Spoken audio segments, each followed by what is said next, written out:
Good evening. Welcome to the presentation. Thank you all for being here, those of you in person and online. My name is Mark Mann. I'm the Director of Programs and Institutes for the Catholic Information Center. Our ministry is to offer opportunities for those who are Catholic to have opportunities for reflection and deeper awareness about this way of life. We also invite those who are not Catholic or of no faith tradition to dialogue with us about this way of life. We're a ministry of the Paulist Fathers in collaboration with the Diocese of Grand Rapids. And very happy to have Dr. Robert Marko as our presenter this evening. I'd just like to take an opportunity to offer a reminder that the programs here at the center are free and open to the public and are donation-based. So thank you for your contributions. This program, as well as other programs that we offer, would not be possible without your support and that of our friends and associates. You can also connect with us by signing up for our free newsletter that we send out on Thursdays, or watching videos, including the recording of this presentation this evening, which will be posted to our YouTube channel. And of course, you can follow us on social media, and you're welcome to visit us here at our center. This evening, we're discussing the situation impacting those in the Ukraine and throughout Europe with the invasion of Ukraine by the Russian Federation. And as people of faith, we pray for the repose of the souls of all those who have been killed, and we pray for an end to the use of this violence and this war. We join in prayer with our brothers and sisters within the Ukrainian Orthodox and the Ukrainian Catholic communities in Europe, both as well as here in the United States. So let us pause in prayer, and as we do so, reflect on how we can, in our own way, work to advance justice, peace, and solidarity in our world.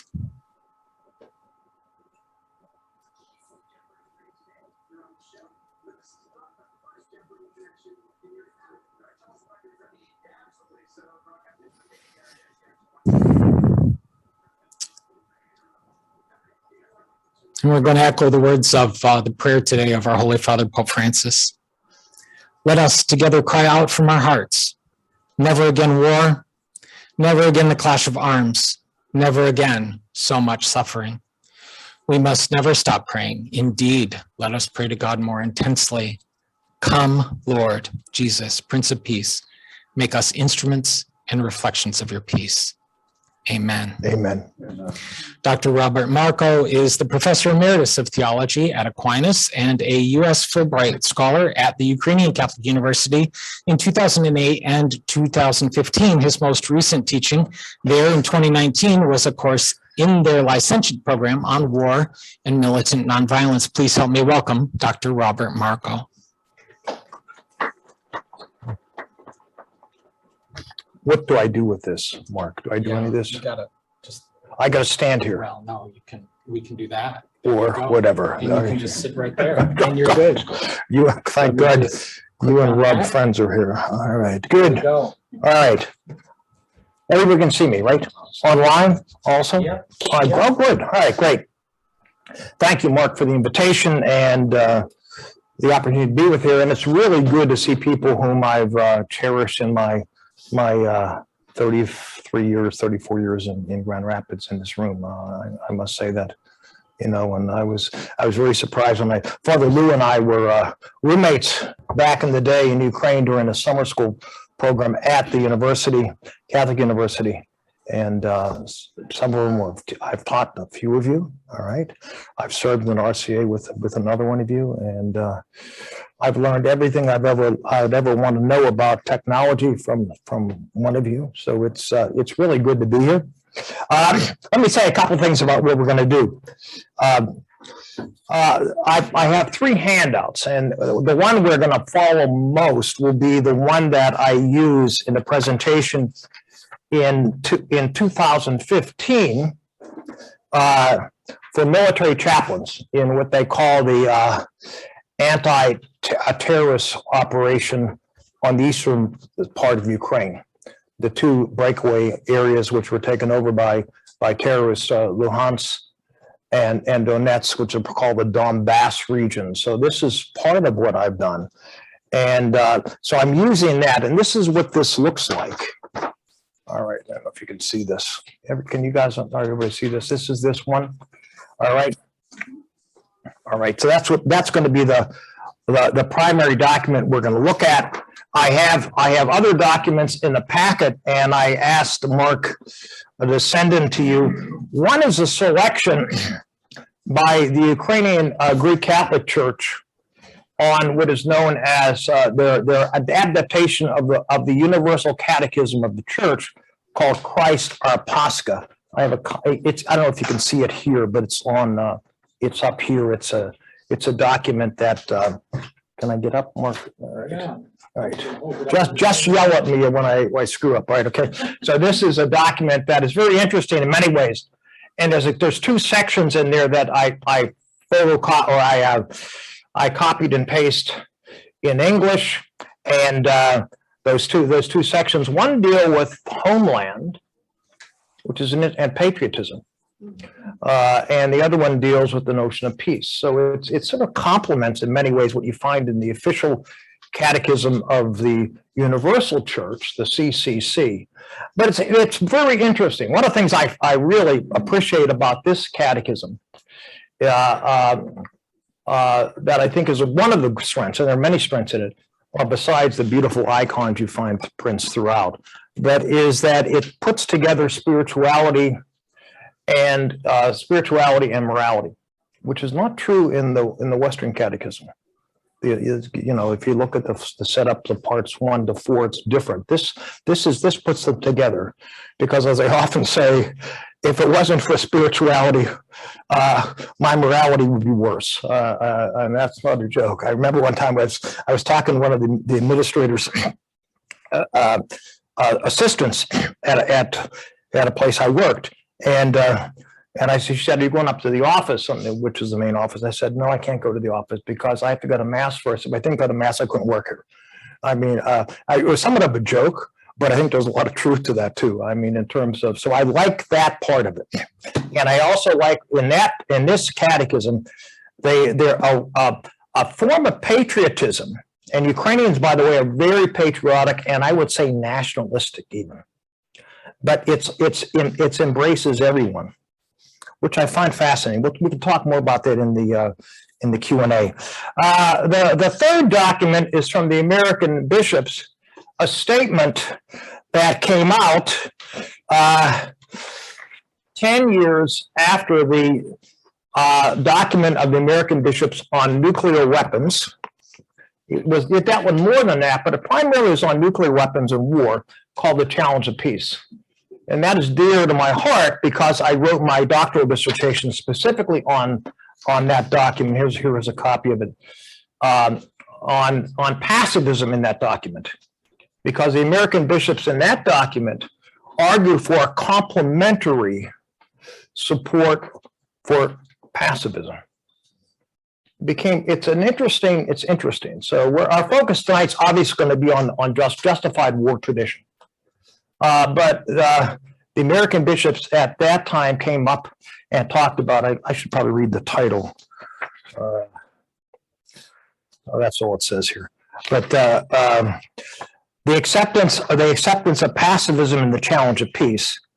And the focus was that document called pacifism a complementary position for Catholics, and it was specifically addressed to American Catholics. Joseph Cardinal Bernardine, who at that time was just Archbishop Bernardine in Cincinnati, chaired the committee, and that came up with this document. But I think that's interesting. So we're going to say a little bit about those other options besides justified war tradition, and you'll see this on that particular sheet. Okay. I was talking to a friend of mine who called me today. He lives in the DC area. And I said, I got to rush, so I got to get cleaned up and stuff. I have to get down to the Catholic Information Center. I mentioned what I was doing. And I said, you know, I've talked about this often. Rob asked me about this. I've talked about it in Ukraine in 2015. I taught a course in 2019 specifically on militant nonviolence and war. I presented this at a conference in Atlanta of a CTSA in the early part of the 90s after the Persian Gulf War, the first Persian Gulf War. but it's never been personal to me to this degree. And the reasons it's personal is because I know so many of the people there. And we've had so many guests in our house, and Lou knows this. He's been there when we had a group of teachers, some of whom were already students that we knew who came to America, and people that we know. So it makes a difference. And I was saying to someone in a messenger today, from Chicago, a young Ukrainian student, I said, I go from wanting to cry to complete rage. So I'm on this kind of spectrum of just the anger. I'm amazed at the degree of anger I have. And particularly the anger, I'm not directing to the Ukrainian people. I'm not happy about Putin, but particularly up to some of the religious leaders at the Patriarch of Moscow. I mean, it sounds like it's unbelievable to me that one could support this movement, this invasion. We're all sinners, but this is pretty serious business. Okay, so let us begin. There's that sheet that I mentioned to you, and this I just copied, all right, from a presentation that I made. Basically at a colloquium for the chaplains, military chaplains, myself and a colleague of mine, and I think some of you probably know Father Oleg Kindi. Do you remember? Did you ever meet him? You might have met. He came to the United States as a Fulbright, studying in the environmental issues, and he served as a kind of pro bono chaplain. This is before we had a kind of full-time chaplain at the Bukowski Center. But what I do on this handout, and you'll see it outlined, is I talk about the historical tradition of war and peace. Then my focus in part 2 is on justified war. We're going to skip what we have here. I don't know if you guys can see this. If you have this handout, it was sent to you. And then we're going to turn to a much more detailed analysis of the just war tradition. All right, so let us begin. All right, what have been the traditions? What has been the traditional approach? I'll ask you, what have been the traditional approach to war and peace in specifically the Catholic tradition, but generally the Christian tradition? If you ask the question about certain things, you'd say, well, this is always moral or immoral. I mean, is war immoral? How would you answer that question? Is engaging, huh? The Catechism tends to say that you shouldn't desecrate entire land masses and try to be more specific in your targets. Excellent. Well, you hear what she's mentioning. Your name is? Whitney. Whitney, okay. What you have then is a real emphasis upon what we would call non-combatant immunity. That's pretty clear there, right? Anything else? What about war?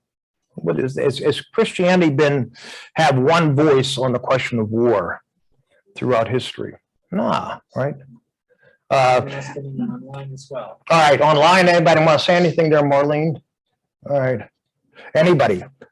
There hasn't been. There hasn't been any one particular position on that. There has been a change in the positions and a development in the positions. I know that's scary for some people to hear there's a development of church teaching. It gets people very, very nervous.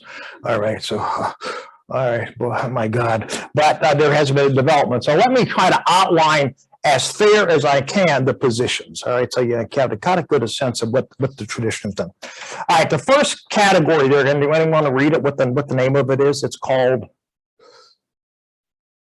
what is the first tradition? This is on this sheet. Look at the Holy War tradition. Holy War tradition, yeah. You go back, that goes back, and you see this in the Old Testament, correct? You got the whole thing about Yahweh as a warrior God, claiming the land, and God fighting on the side of Israel, and and you hear this, and I love it's interesting when during the Easter Vigil, when you talk about the Exodus event, the firstborn of the Egyptians he smote. And it would kind of describe what God is like, All right. So you have an Old Testament tradition. You have a crusading tradition, Although I think a recent scholarship, and I've been pretty attentive to this, and particularly it's the work of Thomas Madden and others at University St. Louis University, the Crusades were not quite as aggressive, or they weren't offensive as people would think. We certainly have had a Cold War tradition in the United States when I was little, and my wife was little, and Sister Myra, and maybe even father. There was a cold sense of Cold War, and there was a possibility of nuclear war, et cetera. And there may be a possibility again, which is amazing to me, be that as it may.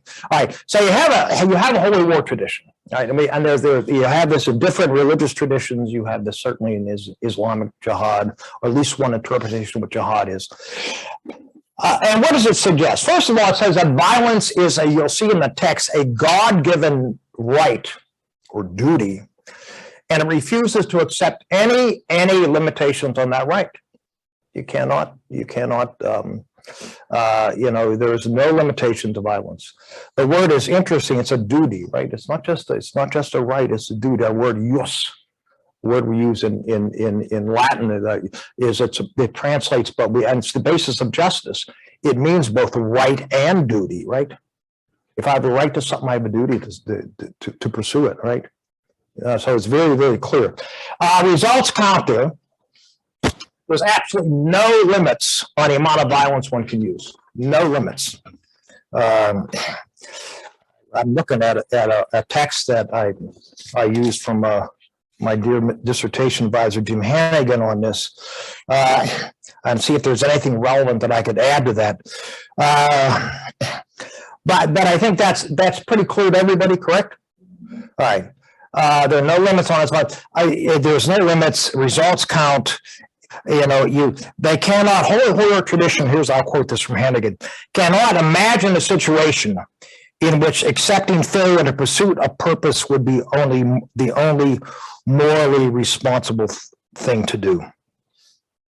And what they use is it's God-given. God authorizes it. I remember reading something during about the Vietnam War, and one of the authors who came out of a fundamentalist Christian perspective said, "Yahweh was no pacifist, nor am I. As much slaughter as possible, not what you suggest in terms of some limitations." All right, everybody kind of gets a sense of this. All right. Well, in any event, scholars would say, responsible scholars would say, the tradition says, people of any sense would say, this position is indefensible. And one of the reasons is because it says there's no limits on what we do. It's like we ourselves are God. It gives the state a kind of a power and recognition that is left only to God. Is that clear? So it's like, and people who buy into this position can use it in all kind of other matters. And Hannigan, in an article we wrote, talks about people who are parents. All right. I want to teach my kid right from wrong, so don't tell me I can't beat them.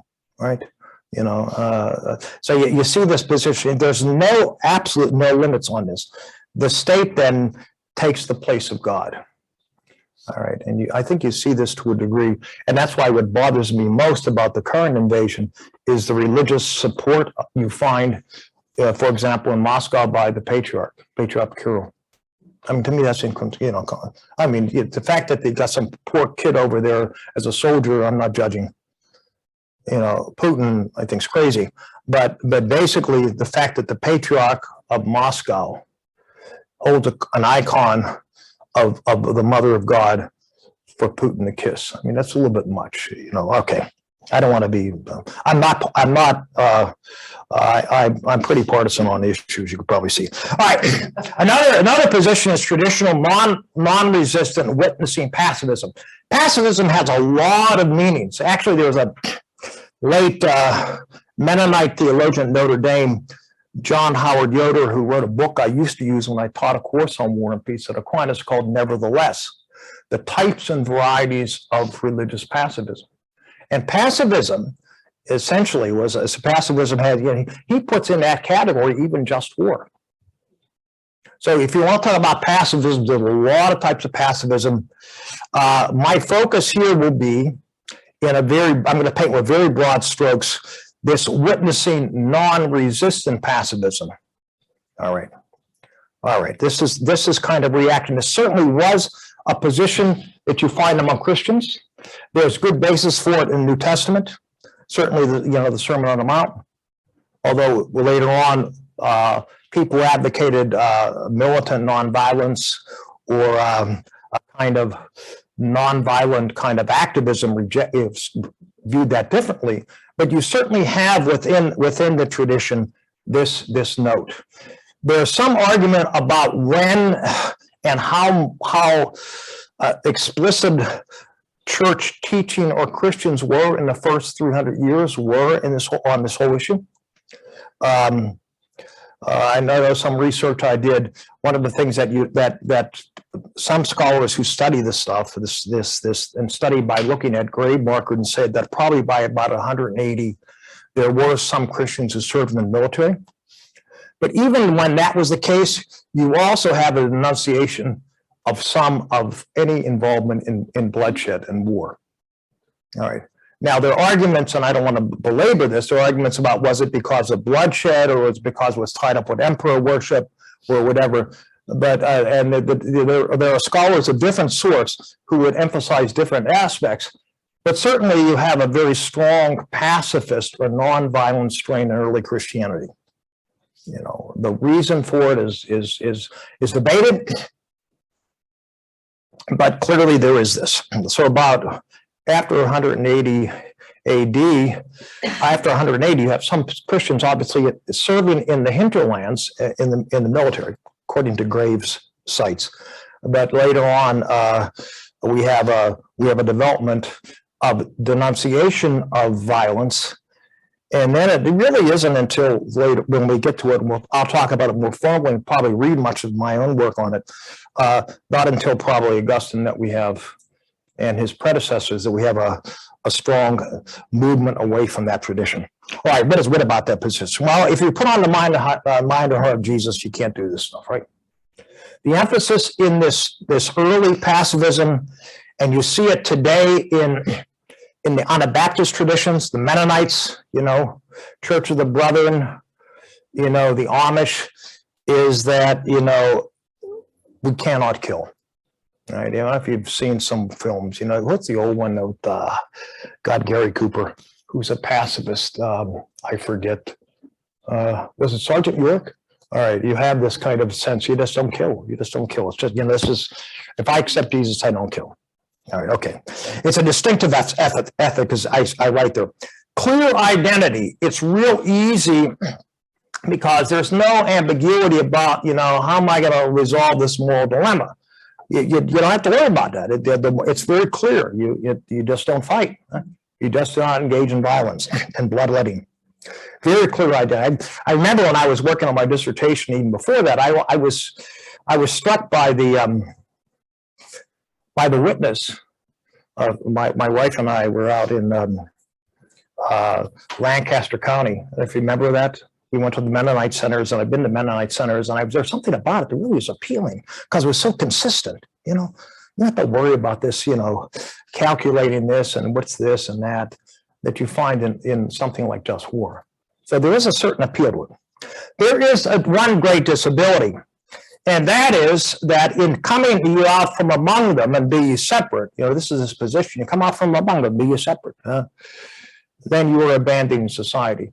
But it is tempting to come out from among them and be ye separate, And you have, particularly, I don't want to make a political statement, but you also have people, particularly in the church today, who want to do that. Just my group. This is my group. Come out from among all you lukewarm people. All right. But there's something that is always tempting for people. All right. So why is it not acceptable? Because you're abandoning society. All right. A third position, before I get to justified war position, is called militant nonviolence. All right. The term is taken from a book on Gandhi by Erickson called Gandhi and the Origins of Militant Nonviolence, who talks about militant nonviolence. And militant nonviolence is what we see. We've seen to a degree in certain writers in history. Even Merton, for example. Merton was not an absolute pacifist. He advocated nonviolence. You find the tradition in among what we call the Catholic left during the late 60s and 70s, which kind of emphasize this too, and that's kind of militant nonviolence. All right, okay. So here are the key figures. Obviously, Martin Luther King, Gandhi. And it looks at Jesus and says, what does Jesus do? Well, Jesus stands up for what's right, but he does so in a non-violent way. He does not inflict physical or any other kind of harm on somebody. So in other words, it's an attempt to say, you got to be able to defend peace and justice and refuse to cooperate with evil, but you can do that without using violence. It's been a fascinating thing. There are works done by a secular theorist called Gene Sharp called The Politics of Militant Nonviolence. He talks about how it works. He does case studies. I remember when I was preparing a course in Lviv for 2019, looking at nonviolence in Denmark, for example. That was very interesting. You got all this militant nonviolence in Denmark, huh? So you have I didn't know anything about that until I went back and read it. All right. Okay. So, the premise for this position is that all human beings are made in the image of God, even those we don't like, hard as that may seem, but they are. Everybody's made in the image of God. And also, and you'll see this, and I stole the line here from Martin Luther King, we're all part of what we could call the beloved community. We're all in this together. We're all connected together. All right. What is the advantage? One advantage is it's alternative to violence. But it requires certain things, and you'll see this on the sheet. One thing it requires is it requires suffering. And you saw this in King, you saw this in Gandhi. But suffering can be redemptive, it claims. And secondly, I think as an alternative to violence, it recognizes, and I think this is brilliant, is that violence is not a sign of strength, but a sign of impotence. When do I raise my voice? When do I get really upset? It's when I feel I'm powerless. So I think there's a great insight in this position. Let me suggest to you. It's a sign of impotence. It's not strength. We resort to violence in thought, word, and deed. As we say, for example, in the Confucian, I think about, I sin in this area in thought, word, and deed. It's not just deed. I have a Ukrainian priest friend. I said, you are such a kind person and this and that. I was dealing with an issue, and he said, you don't know what's going on inside of me, And I said, yeah, you're probably right, such and such. All right, okay. All right, so it requires a deep spirituality, and Jim Hannigan raises this point, that not everybody's capable of. It's not the kind of policy for people who do not develop a deep spirituality. It's interesting that when Gandhi had his nonviolent movement, to become engaged in nonviolence, you had to believe in God. It didn't matter whether you were Hindu, Buddhist, Muslim, Christian, you had to believe in God, because he assumed that this is a spiritual journey. Is that clear? He made a very clear point. This is a spiritual journey. So I think that's important. And the question that Jim Hannigan raised was, is everybody there, is everybody capable of this deep spirituality? I mean, we know people that are spiritual, and they work on that, and they develop it with the grace of God, etc. Not that journey does not seem to be something that everybody has caught the fervor for. All right. Okay. And I think another point, and this is as a criticism of this, and why we're going to move to our next point, is sometimes it doesn't convert one's enemies, but sometimes confirms them in their sadistic behavior. Gandhi actually thought that nonviolence would work against Nazi Germany.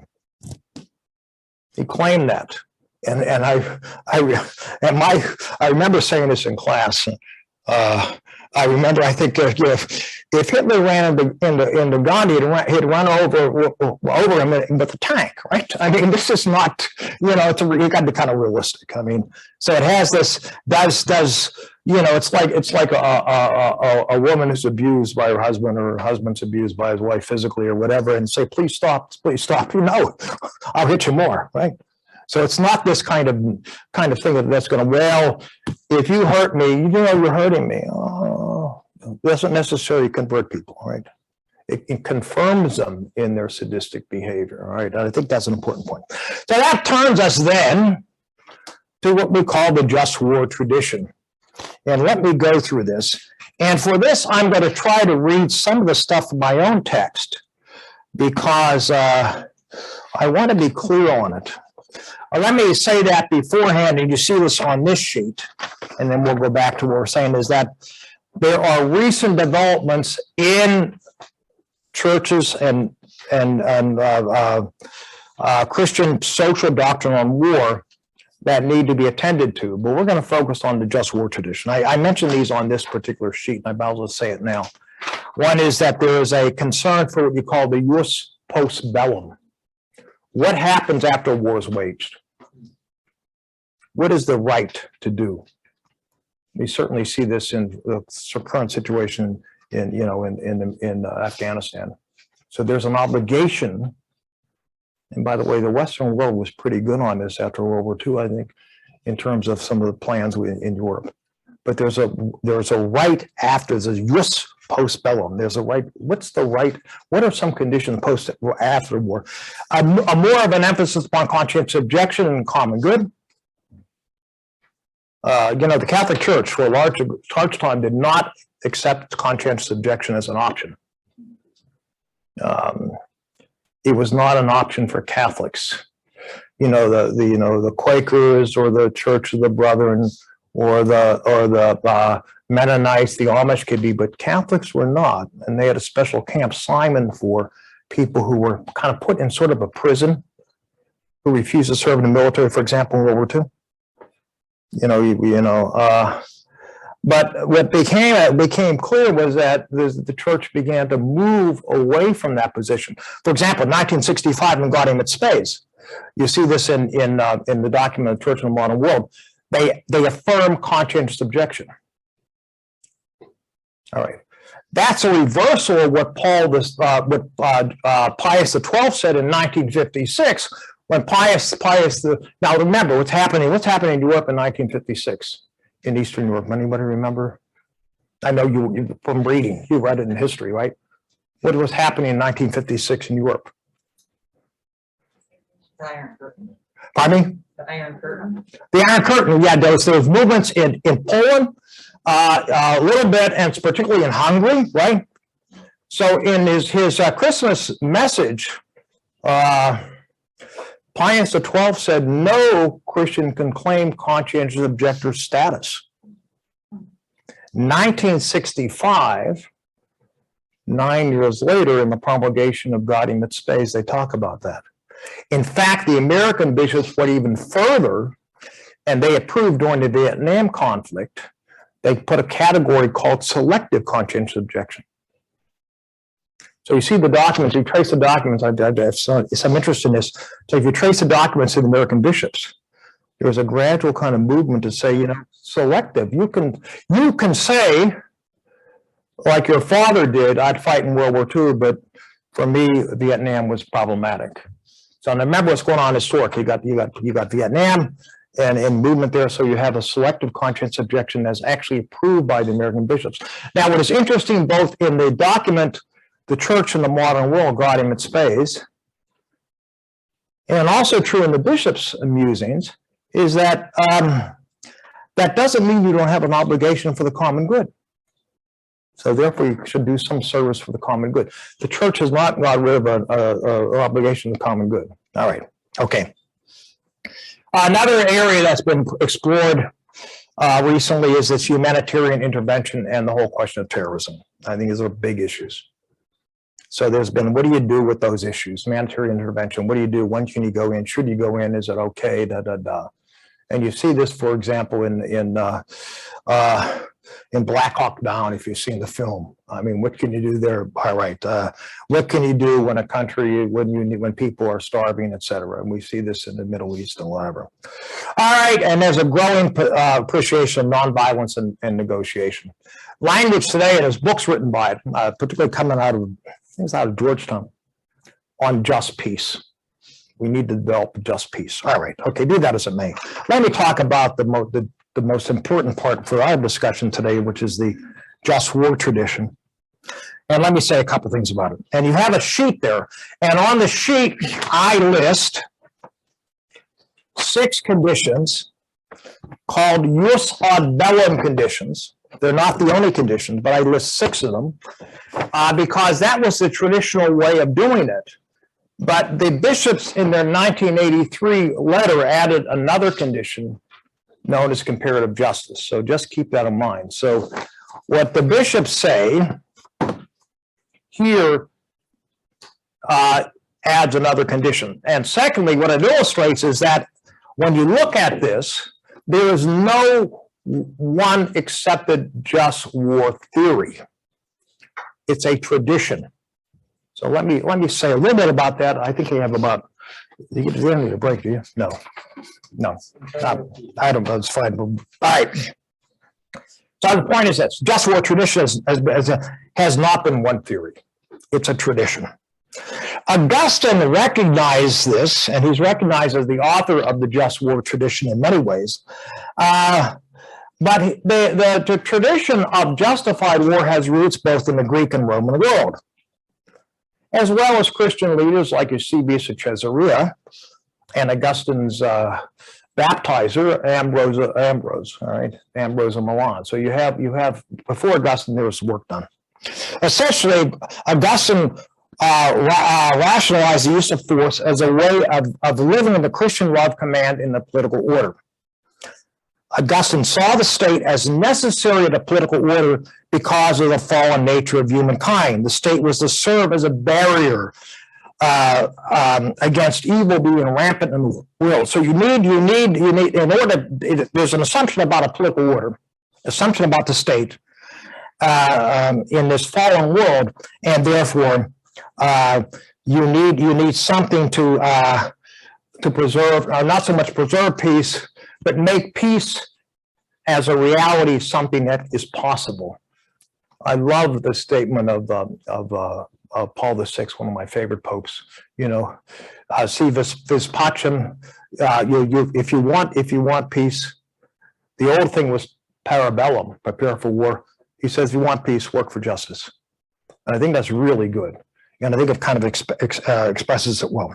So Augustine's notion of peace is in this world is called it's kind of a tranquillitas ordinans, as they would say. You know, the tranquility of order. We need an order in this world. All right, Brian Hare, and I hope he's still alive.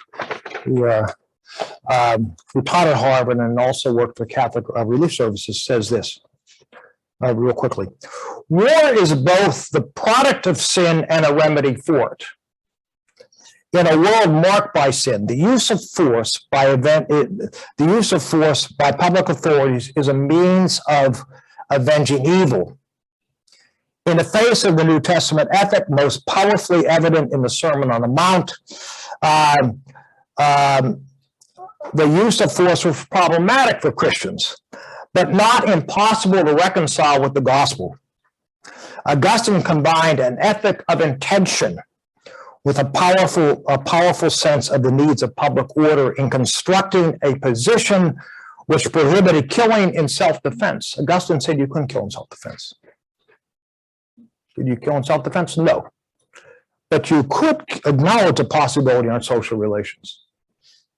And the reason you couldn't kill in self-defense, if someone was going to kill you and you killed them, you would kill them, and they would be engaged in an act of mortal sin. It's better they should kill you, and then they could repent. It's very interesting. I mean, I think it's an interesting thing. Okay, Augustine, I want to kind of spiritualize the context of the Sermon on the Mount by informing our interior disposition, but not necessarily our external actions. There's a term in moral theology talked about formal norms and material norms. You probably remember this when you studied this, Father Lou, whoever studied theology. So there's a distinction there. All right. Thomas had a more positive view of the human person, mistaken than Augustine. He had some parts in the development here, though, too. And there were different times, right? In the early period, the Christian world was facing the barbarian invasions, etc. There was relative peace in 13th century Europe, right? So there's some development. It's always important to recognize historical situation. I remember the line of the late great Robert Taft, who was a Jesuit theologian on Eastern liturgy. In other words, there is no content without context. And I always use that in teaching. Forget it. If there's no content without context, you got to keep the context in mind. All right. McKenna describes this, and I'll try to skip some of this. All right. So the right of defense is not an absolute right. So you have a difference. You got a more optimistic view, an optimistic view, and you have a more pessimistic view. Ratzinger, I was teaching this on Saturday. Ratzinger, early on, was a great proponent of the reforms of Vatican II, but in his 1966 book on theological highlights, which is really like three short documents he wrote, he was very, very suspicious of the document on the Church in the Modern World. And one of the reasons for it was because he had more of an Augustinian bend. I mean, here's a guy that's raised in Nazi Germany, right? So here's a guy who grows up in the land of Luther, who has a much more pessimistic view of human nature, whereas Thomas has a more positive view. There's two differences, and you can do with them what you will, but I think those are important. There's some development during the Middle Ages. I'm not going to mention them, but it'll take us till Jesus comes again. But you also have beginning, you have some movement. And then what happens when nation states, or at least you have, nation states is more than 19th century phenomenon, but when you have the development of wars between dynasties in Europe and other places, the focus moves from the condition of whether or not war is justified to what we call the conditions, what should happen when we're engaged in war. So you have what's known as kind of you move into a different area. A key person in this is the Protestant expert on this, Udo Grotius, and it becomes then the basis of international law. So today we talk about international law. One of the things that I've seen recently, and I think they're right, is that you need to look at war and see what happens. And we saw this after the Serbian massacre in Bosnia-Herzegovina. But people are saying the same thing about Putin today. Oh, he's a war criminal. In other words, so the area, you move international law, you got to get rules in law. You can't shoot prisoners, although the Germans certainly did that, clearly did it. But you can't shoot, the Soviets did it. The Katyn Forest massacre, when they killed the Poles and blamed it on the Germans, Polish officers. You have that stuff, but they become really problematic because this is where the focus is. Not whether or not war is okay, but basically how much you should engage in it. Okay, real quickly. So let's look at the conditions, I hope, finally. There's some development in the tradition, too. And you see this in Pius XII. In the old days, you could engage in war for different things, like taking something back, like the Falkland Islands. Or you can engage in it to right an injustice in the world. What you see in Pius XII, in his October 19th address, the only war that can be conducted is that of self-defense. So this applies there. You're going to war for okay. Now let's turn to the criteria. All right, and we'll see how these fit with other things. But the criteria, then, what are they? Some of you already know this. I'm going to skip a lot of this. What is necessary for a war to be just? Are they listed there? They're also listed on the bishop's big thing. What do you need for a war to be just? You see this? The jus ad bellum. All right. Just cause. Just cause comes down now to for a war to be just, you have to have a just cause. All right. Does everybody hear this? Or is that the first one I list? No, I put the legitimate public authority. No. That's right. Legitimate public authority means war has to be declared. it has to be declared by competent authority. The just cause is listed second. Oh, that seems to be the primary thing. But there has to be the competent authority means that, in other words, the government must be competent, and it leaves open, therefore, the possibility of a just revolution. Paul VI said this in Popular and Progressio. He said it's possible to actually have a just revolution, but the authority has to declare it, which means that people got to be talking about it before they go to war. You understand? One of the arguments against the Vietnam situation after the Gulf of Tonkin resolution was basically they didn't have a discussion of it, right? All right, so it became police action, blah, blah, blah. Okay, second, there must be at least real certain injury, and that is self-defense, real quick. I'm going to cut a lot of stuff in there. Aggressive wars are not morally acceptable or justifiable. Got it? Okay. War can be justified to restore order so that peace may develop. Does war bring about peace? No. What it does is it allows it possible for peace to develop. Does everybody get a sense of this? So it helps that peace can develop as you engage in war, because you're eliminating one of the chaos condition that makes peace impossible. Thirdly, there must be a proportionate reason for tolerating the harm that was brought about by war. A difficult criteria to judge, I suggest. The proportionality argues that good coming from fighting must at least balance the injury it's sustained in war. Judgments are not, therefore, limited to the material cost alone. And there's some argument about this. If you look at World War I, should Belgium have resisted the German invasion when they were going to lose? And people would argue, well, even though there was no possibility of, there wasn't, possibility of success, it would forestall things on the Western Front, and also it'd be a statement. All right, I think in the current situation in Ukraine, I'm amazed at how people are acting there that are holding up as bad as good well as they are. I was talking to a friend of mine, Father Ola, and he said 3 days. If we can hold out 3 days. I mean, we can hold out 3 days, and something may happen. Maybe Putin will go up the United States. God knows. All right. Okay. All right. Fifth, the war must be the last resort. Other things must be tried first. It must, all our terms must be, war is always waged in the pursuit of peace and reconciliation without hatred. For Augustine, it's interesting. You can't hate your enemy, but you can kill him in war, but you can't hate him because hate's a sin. I mean, it sounds kind of bizarre, but part of me, I think there's something to that. You can't hate him, but you can kill him. All right.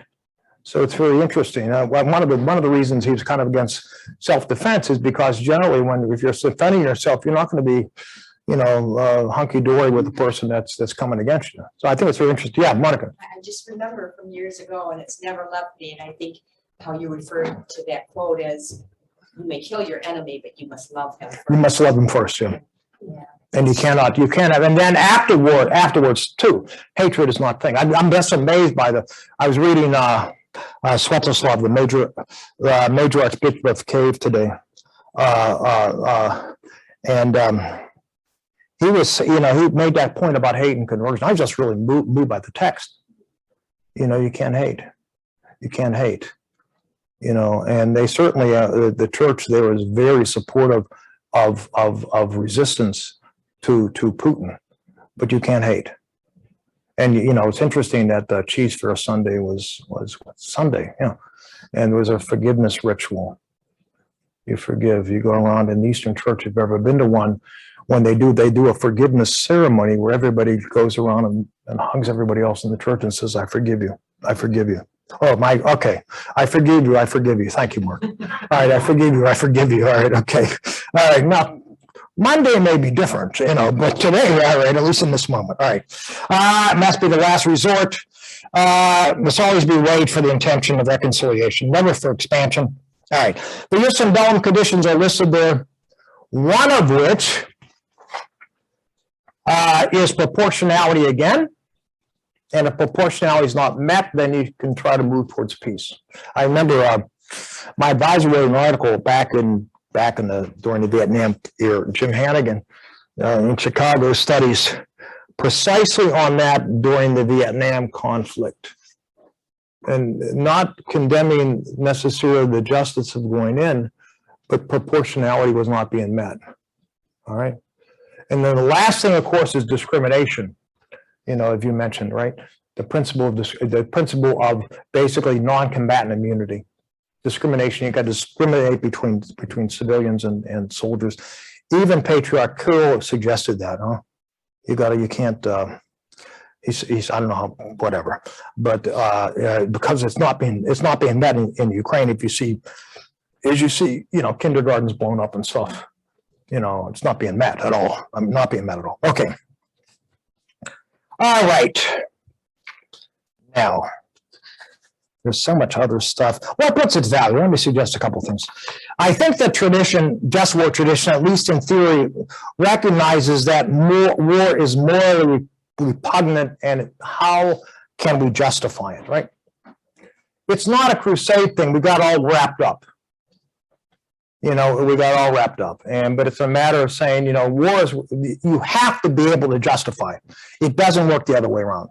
I remember I was sitting next to Sister Aquinas Rebbe during the second maybe the first Persian Gulf War, I forget. And what she mentioned to me, and she's a wise woman, she said to me, during World War II, that kind of discussion about the morality was never there. But it was the first Bush War. In the 1991 Persian Gulf War. So what you had there during World War II was never, but now we're talking about it, which I thought was interesting. And I don't know then how much was done about it. What did happen in World War II, though, is there was a lot of talk about the morality in war. One of the most significant works ever published in theological studies was done by John Ford on obliteration bombing. Can you bomb civilians? The answer is no. Can you bomb targets where there are civilians? Really problematic.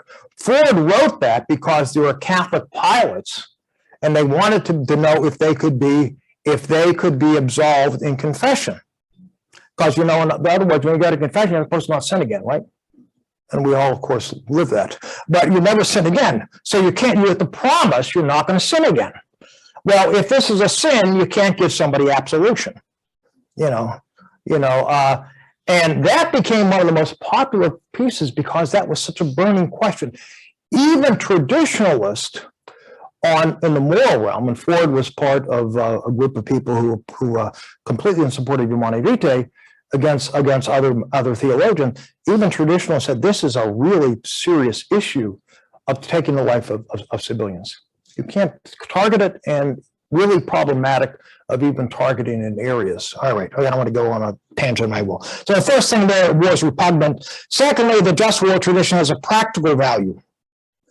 It's a kind of a attempt to establish minimum rules on war.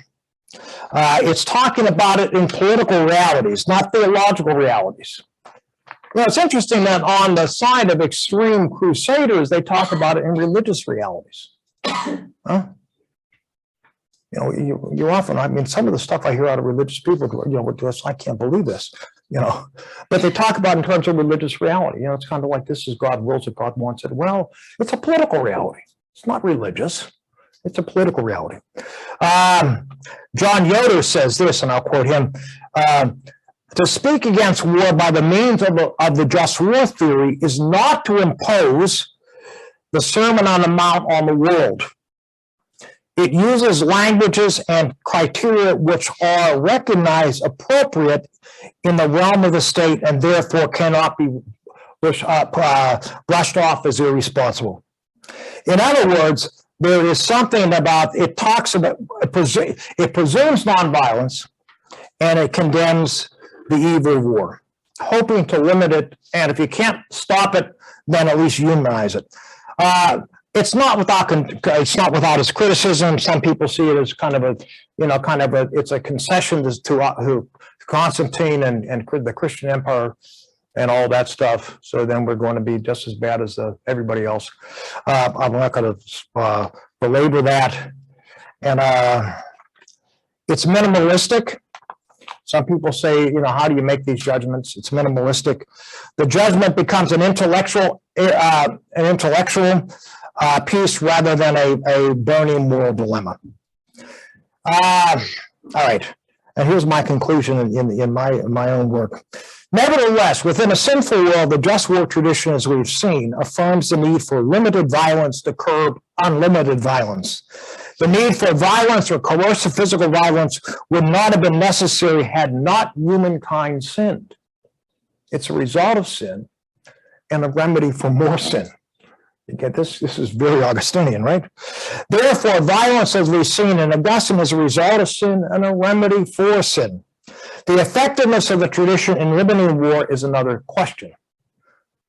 One is left, or I'm left, maybe we are left, with Frederick Russell's concluding sentence in The Just War in the Middle Ages, quote, "It remains an open question whether just war theories have limited more wars than they have encouraged." End of quotation. Okay, that's kind of that. What are some thoughts and reflections? And do you want to break for 5 minutes? My voice is pretty good. Do you want to do that or no? We're to 8:30. What's your sense? I mean, you do it. I always ask the question. What do you want to do? Get out of here for break 5 minutes or go to the party or whatever?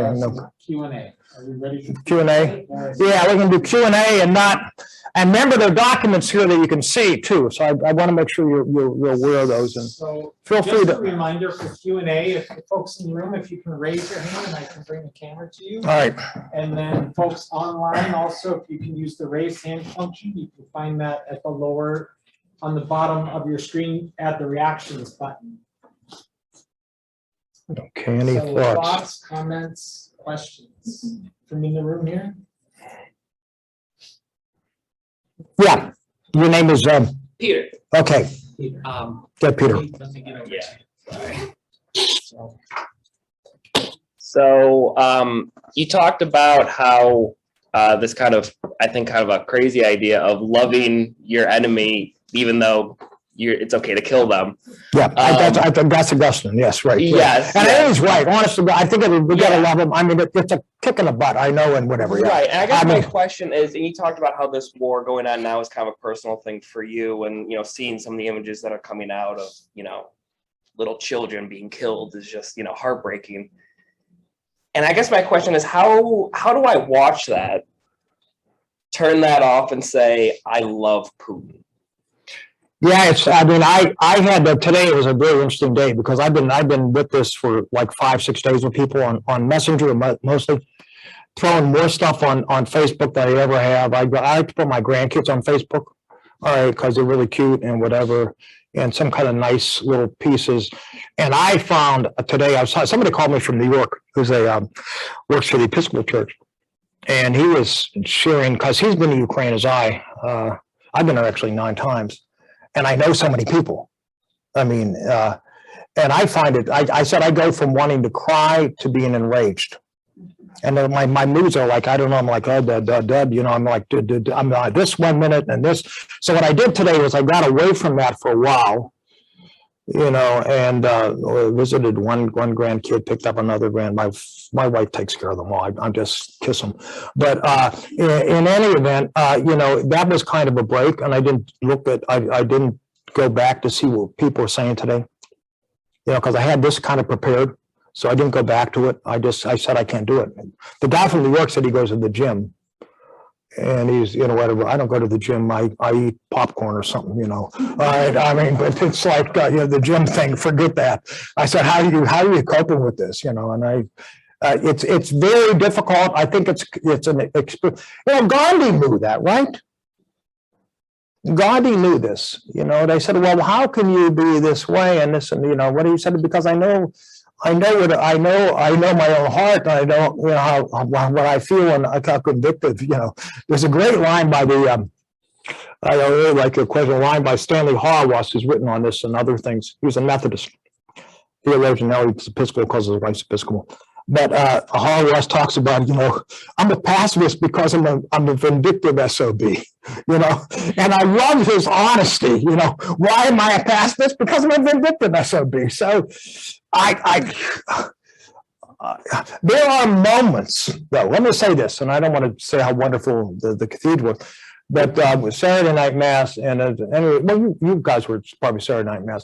When Father Rene was reading and talking about the gospel and about, my God, I was moved and saying, what, this is really true. Now that didn't last all the time, but my God, this is true. I'm moved by what's said about loving your enemies. I'm moved about, take the plank out of your own eye before you take the splinter out of someone else's eye. But for me, it's not easy. For me, it's not easy. That's all I can say. Yeah, go ahead. Mark, go ahead. Follow up on that. Yeah. Dr. Marko, you take Thomas Aquinas's definition of love is to want Well, the good of the other. Very So good. we can express our feelings, but maybe you could offer. I mean, a little more if I do reflection like on how our do we feelings, cope. I mean, we're But doing then whatever. can we will the good for Putin? And then the question is what is the good for, Yeah. for You Putin? can will the good for Putin, but the good, one thing you do is just stop him first, right? You will the good, it's like, some perpetrator, what do? I will you good, but first you got to be stopped. And I think that's the value there. Yeah. Yes. I'm sorry. Who's in charge? I guess I'm just asking is not liking somebody or being angry with them the same as hating them. No, yeah. Is there a difference? Yeah, there is. Because Yeah, I think there's a difference in, yeah. We're not going to like everybody, right? It's obviously, yeah. well, but it's like Putin. I don't know if I hate him, but I'm certainly angry. I certainly don't like what he's doing, but I guess does that mean I hate him? No, not necessarily. No. That's so maybe that's the difference. I'll tell you, I'm more angry. I'm always more angry at the religious folks that support stuff than I am at that's my personal opinion. You get the Patriarch Kirill and then the Metropolitan in Kiev, Hilarion. And I'm thinking, where is your head? How can you not say to people, you can't be killing kids? I expect that's maybe a mistake, but there should be a greater sensitivity of those who proclaim the gospel. And there isn't oftentimes. I was on Facebook with someone recently who we were talking about this particular post by someone who was Orthodox and was very upset about Kirill. And and somebody else responded, well, he's KGB and probably and this and that, and it's very difficult not to hate him. I don't know, hate, maybe that's a strong word. Hate would be, I want us to pray for them and whatever. And we're told this, right? We're always told this. Father Lou, you probably tell everybody this, right? Pray for your enemies, do good to those who persecute you, etc. It's a tough, yeah. Good. Yeah. Oh, okay. So, hi, Dr. Marko. Hello. It's Claudia. I remember you. I Yes. took Catholic social teaching with you, and also, so this is Sarah. Sarah obviously was in that class. I know. Me, Yes. and now we're here now. So I feel like when we started college, one of the first big papers you wrote about in international relations was about the annexation of Crimea. And I remember learning about that. And then last week, Thursday, kind of seeing this all happen, it kind of felt like, well, what has it all been about? So I think this is kind of like, the first part of my life. I'm 25. So I feel like this is the first thing where I can kind of see full circle. Yeah. Like I started my journey here, and now I learned all these things, and I started studying all these peace studies, and then I started working and helping refugees. And I feel like I'm working in refugee resettlement now. And so I see a microcosm of world conflict every day here. Jeez. And so I'm already seeing all of the effects of what's going on right now. I have a child from Afghanistan in my care. I have a child already. So all of these things, we're preparing. I'm terrified of what's going to happen. Yeah, yeah. And so I feel like, how do you come out of these times when history repeats itself? How do you keep saying that there's still, I'm not saying that I don't have hope for the world, But what do you recommend for people that feel like, I feel like I'm hitting my head against a wall again and again and again? Because we can make and draw these connections because we're open to thinking about how peace is possible. But how do you approach people who aren't open to thinking about peace? Yeah. That's the problem. And how does one live in hope? And somebody he's a minister, was in the Baptist tradition, but he was Michael, I won't mention his last name, who's in Ukraine now, posted something on the Prayer of Lament. What does it mean? What does the lament mean? What does it mean? And particularly, as a way of not giving up and saying, I'm going to be silent because God is silent, as appears here, I'm going to be silent. And what that does is, I don't know what it does, but I said to Michael, I said, that's very, very, very important. I think we all say that, we say this all the time in the tradition, right? Christ has died, Christ is risen, Christ will come again. There is that eschatological hope, but in the meantime, we're in for a battle, to be sure, and not just in the field. Yeah. So, I'm sorry. and actually, we have a comment from Teresa. Can you, Teresa online? You had a comment in the chat, but why don't you go ahead and unmute yourself and ask your question? So I'm sorry about the typos over there, but so as far as what's happening in Ukraine, the invasion by the Russians does not correspond to any of the 6 conditions to make a war a just war. Absolutely. So it's including the post-jus bellum. It's not issued by a competent authority. It's not a regimental guard. Exactly. It's not in self-defense. There's no proportionality. So my question is, why are so many countries still unwilling to sanction Putin, considering that the war seems to be completely unjustifiable? And you're absolutely right. And that was the question that was pretty obvious. I was going to say, the war's unjust, obviously. You look at the criteria. And that was one point, Teresa. But I think you're right. I think we're moving in a better direction than we have. Well, I don't know anything about economics. I don't know what the SWIFT thing is, but a friend of mine, a couple of people said to me, Sister Ann, who's a Basilian nun, and Ola Kendi, who's a secular priest there, talked about this SWIFT thing. And SWIFT, I had to look it up. I don't know what this SWIFT. Do you know what SWIFT is? Some of you business, you might know business SWIFT. So they got to get off of that and freeze the assets. Don't be training money. I think we're moving in the right direction that way. I do think we blew it in terms of after Crimea. Supposedly, and I don't know if this is true or not, and I know people who get very upset because it's a slam on Obama, but from what I heard is that the night before Putin annexed Crimea, he was on the phone with Obama. I don't know what happened or whatever. And for some people, it's seen as an interpretation. He gave him the kind of the go-ahead. He didn't say go it, and but it was basically a failure on that part. I'm not going to speak to the Trump administration because I can understand it. But Biden, in many ways, is, and he's on tonight, by the way. So you might want to get out at 9 o'clock to see what he's going to say. But is it too late? Many of the Ukrainians are very grateful now because Europe is behind them. And I'll tell you, one of the great things is Europe, the United States, we're talking with the democratic countries are together on this. I think that seems to be the case. Not everybody's on board. Lithuania has been very good. People said to me, Lithuania's been great.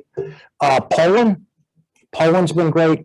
But they're next. If I don't think it's stupid enough to do that. But I thought the whole thing was hype about a week and a half ago, and I kept on calling people. So, what do you guys think? What do you think? And so I'm talking to people that range from 20s to 40s to 50s, and everybody thought it was like I did hype, but evidently U.S. intelligence was very accurate, and it was the case. I was shocked. I was shocked. Yeah. Who's that? Somebody else? Okay. I'm sorry, Tree. Did I answer your question? Not probably something, but enough. Too late. Not absolutely too late. Something's being done. and you're absolutely right on. And so when Mark, asked me to look at this justified war tradition, I mean, it's a no-brainer. And none of the conditions are met, So more countries should be sanctioning. Oh, yeah, I can. And I think, in many ways, some of them are, I think, What about what you think the effects of sanctions will do? Because don't sanctions hurt the people that are there? And that's another issue. Why can we do that? We know this, in other words, when they're cutting off stuff. Yeah. I'm amazed at the courage of many of the Russian people. Just personally. I mean, the courage of many going against this dictatorship, for God's sake, right? Yeah. But Whitney and then Mary. Okay, so this question is just, over the years, America has really been involved in being a world police. And many people, myself included, have said, why are we doing this? Why do we get involved in every little conflict around the world? So a pullback from that strategy seems to have laid the groundwork for world leaders to feel like they can make moves. Imperialistic endeavors. And so just going back to your point earlier about how we started out in the days of the Crusades having a duty to violence, I wonder, what does that mean for us as Americans? Do we have some kind of duty to be a benevolent world police? To prevent this arms, because now it seems like there's an arms race within Europe and people trying to get nukes. Yeah. I think there's a need for recognition that we're global citizens. And I love this and he's been criticized for this by people, Benedict even, that with this notion of, he's been accused of globalism, so Benedict's been accused by the people you think are going to support him because they don't like Francis. But, there is a certain sense we're in this world together. I consider myself to be a globalist. I never thought about how great America was until I see some of the alternatives, So I'm not super patriotic, In the old days, in the Catholic schools, you have pro Deo, pro patria, patria. But in my school, I think it was only pro Deo. I had Dominican nuns. All right, you hear that, Hanson? And it was always God, right? We were not. It was not national. It was always God. It's for God, right? And but I think we've dropped the ball on it. A great book, and my wife recommended it, and I got it. And I'm a great fan of Timothy Snyder, who teaches at Yale. But that book's over there. Mark, could you grab it, or do you want me to go over there and get it? I can get it. I think the Snyder book's there. Yeah, The Road to Freedom. The Road to Freedom. And he looks at what has happened and how, and the arguments, and you can hear him on a lot of things. He was on NPR the other day, but Snyder talks about the rise of dictatorships in Russia, Europe, and America and stuff. It seems to have an appeal to people, right? You look at Hungary, and it doesn't matter what your ideology is. You think that the communists, and I use these old expressions, communists and fascists would be enemies. No, they're not. They're in the same bed together, for God's sake, huh? You got Viktor Orban in Hungary and Putin, and you look at the people that support Putin. And you look at it, I mean, it's amazing to me that there is a need for some kind of, this is not the beacon on the hill for everybody or whatever. I don't want to go to that American, kind of Americanism and, our mission in the world. And like, McKinley saying we have to go Christianize the Filipinos who've been Catholics for hundreds of years. I don't buy that, but I'm saying that there is something that I think people have an obligation to the common good and to the global community to be engaged, And you just can't, it's just a wicked thing to abandon society. Even though we'd like to, or I would like to, maybe not you, but so the hell, I can't be worried about this. Yeah. Sorry, Mary. I was just, kind of some questions have triggered some things. We're talking about the Catholic tradition, the just. Yeah. So, and you were saying you were very disappointed with the patriarch in Russia. Sure, yeah. So where does that leave the Catholic Church in terms of leadership, bishop, whatever, leadership that's supporting Putin? It doesn't. You got some. It's interesting. You find some Catholics that like Putin because he's stronger on values, Right. they think. But the church has, and you don't see this, and you don't see this in many places in Europe. You certainly don't see this in Francis. One thing Francis did that kind of showed me, because I think he's shrewder than you think. And I'm a Francis fan. I will come out of the closet and say that. I'm a Francis fan. But one of the things is that this movement to trying to accommodate. When he met with Kirill in Havana, and I don't criticize what he says, but in that thing I said, you know what? You've got to have more, unless he was really shrewd when he met with Kirill, because I don't see him as naive, but there are certain things with there's a policy, and Weigel develops this in some of his books, and I think he's right on this one, George Weigel. There's a policy that they had of trying to move towards the East and reconciliation with the East. Ostpolitik, all right? You're trying to move to the East. But it had disastrous results, because I think with those of us who have a kind of a liberal, love humanity, reconcile bend, didn't realize the problems. For example, in the seminary, in the Czech seminary in Rome, they say one half of the seminarians who were studied to be priests were involved with the Czech equivalent of the Czechoslovak at that time, was Czechoslovakia then, of the KGB. So you got, I don't know. I mean, it's not a perfect world. I think you may be right. All right. It's not a bowl of cherries, is it? Yeah. All right. Thank you. Thank you. Hi, I'm Hey, David. David. Know you well. Good friend. I'm wondering if the Ukrainian Church has come out with any just war type of justifications. Not that they even need to because of the situation, but I'm wondering if they've made a statement of some kind about the morality of this war. Oh, they have all the time. You do. If you want to follow that, it's on there. You got, and they're pretty vocal. The recent statement this morning, whatever, 7-hour difference. But Sviatoslav Sevchuk, who's the Ukrainians call him patriarch. Officially, he's the major archbishop, all right, because they don't like it. But in liturgy, as Father Lou remembers, they always refer to him as our patriarch, all right? But he made a statement today, and you'll find many of the hierarchs make a statement. One thing is the priests were told by, and faithful were me, that this just in the Asomber eparchy, they're going to stay. I mean, they're going to stay with the people. I mean, you see, and I'm just amazed, and you see, when you see them going on underground in subways and having liturgy, and they're staying. I mean, they're pretty tough cookies, the ones I know, and I've had the privilege of teaching a lot of them, diocesan priests plus monks, and I'll tell you, there's no to the point where there is a tendency with Ukrainians to be somewhat.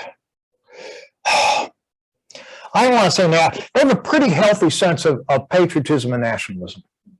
All right, you got that? I remember. Yeah, they have a pretty good sense of that. But it is not an exclusive thing. Metropolitan Andrei Sheptypsky of eternal memory died about in 1944, I think, would talk about the obligation of loving your homeland, but also not loving others.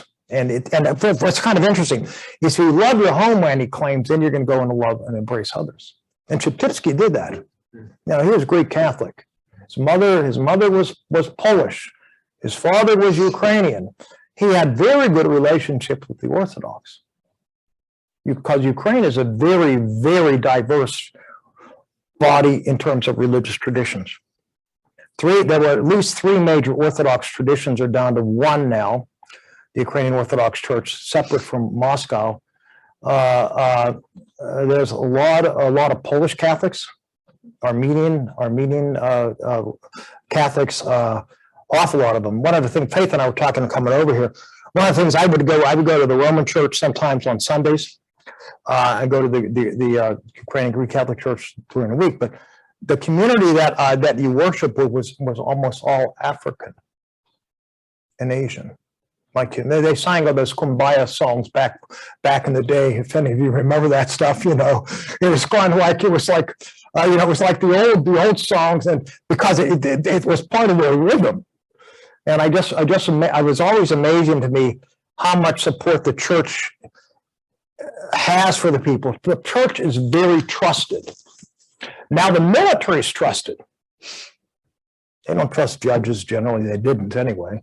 They don't trust judges, and they didn't trust police. But it has a strong appeal to people. It got the hearts of the people are pretty much, they're all like, they're not perfect people, but there is a certain sense. There's a certain religiosity in a positive sense, not a negative sense, that they have that's very much like when I grew up. It's got you. Okay, Dan Pearson. Dan, you there? I'm here. All right. What do you know about the Ukrainian Catholic Church here in town, St. Michael's? And what kind of support might they need from those of us who may be participating here tonight? Good question. I know the Ukrainian Greek Catholic Church, and at one time I did almost every Sunday. And then, I usually go to mass at the Roman Church with my wife on Saturday, and haven't been out there. They have a priest, a good guy, Father Roman. He's from the area we call Ivano-Frankivsk. The number of Ukrainians are dwindling. What has happened in some of the Eastern churches is they attract people who tend not to like what you'd call the Novus Ordo. So you're going to find a number of them who are attracted to that church. That was not true in the old days.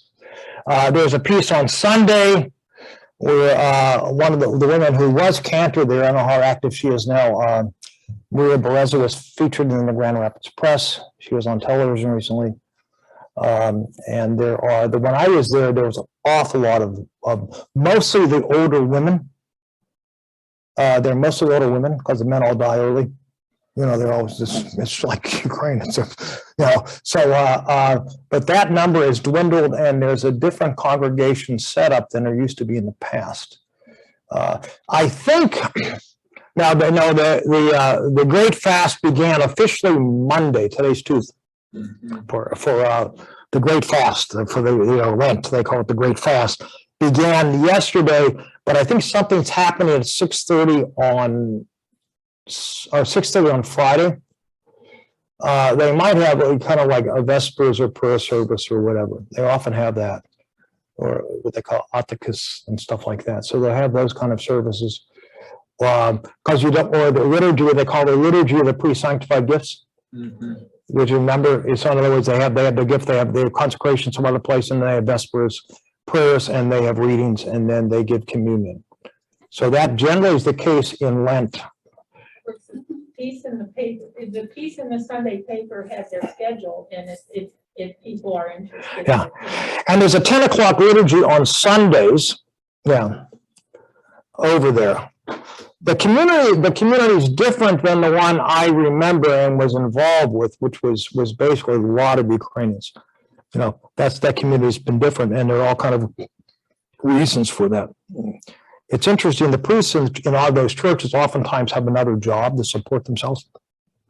Great truck drivers, taxi drivers. They do all kind of stuff like that. And their kids, yeah. Yeah, they have kids. I mean, you probably know, Dan, that for almost all secular or diocesan or eparchal clergy are married, but there are some that are celibate because you have to be celibate in order to become a bishop. I always kid one of my friends, I said, for God's sake, put Ibaka in a convent and then you can be a bishop if you're ambitious enough. That's a joke, please. All right, it's a joke. All right. But I'm saying that oftentimes can, whatever. Okay. All right. Dan, did I answer your question? Yeah, thank you, Bob. Thank you. Yeah, and Dr. Marko, as we wrap up our time, I know you bought this icon. Which has gotten pretty messed up. I took from there. I wonder if you can just, offer some closing reflections about the icon. And yeah, the icon is, I'm not going to talk about iconography or iconology, but this one is actually kind of authentic print. it got messed up in my moving stuff from one office to my lower office when I left and was Aquinas, and it's an icon of Saint Yuri, which is Saint George. And it's interesting because I've seen it just today or yesterday cited by someone on Facebook, I guess, about him as a protector, and he's killing the serpent. Remember, so it's also George is also what the patron saint of is it Scotland or England or England, yeah. St. George and the dragon. The dragon, and that's exactly, it's a serpent. So it's the serpent is destroying evil. What I find interesting about it, Mark, is that in the police station, they use in the Eastern churches icons rather than statues. The statues are in the Polish churches. But it's interesting that outside of the police station is St. George and the dragon. Because it's something in the ambience of the city. It's kind of religious, and not kind of cutesy, devout, sweetie religious, but they're pretty. They still have a certain sense of religious sensibility. Mm-hmm. One of the things you notice when you go to church even on Sundays, you have 3 or 4 priests hearing confessions. People always go to confession, always. I remember Lou when you were, I think people always, which you don't see in the West oftentimes. You see other things. People always, you see drunks on a bus blessing themselves when they pass a church, right? You see a bus driver who might have a very kind of haughty woman photo on his where he collects money. He also has an icon of somebody. I love the place. I'm biased. Thanks. Yeah. Well, Dr. Marko, thank you. Yeah, thank you, Mark. Thanks for your presentation this evening, both making really clear how we can make a stand as Catholics in our own faith, but also what we can do to support the people, both in prayer as well as here locally for people of Ukrainian descent in here. And thank you for your presentation. Thank you, Mark. Thanks, Mark. Thank you for your attention. Yeah. We want to thank everyone that was here tonight and those joining us online. We're really glad that technology can bring us together as a single community to be able to think about and pray about these issues that are confronting, certainly first and foremost, the people of Ukraine, but all of us together as people of faith. Thank you again. Have a good night. Thanks, Mark.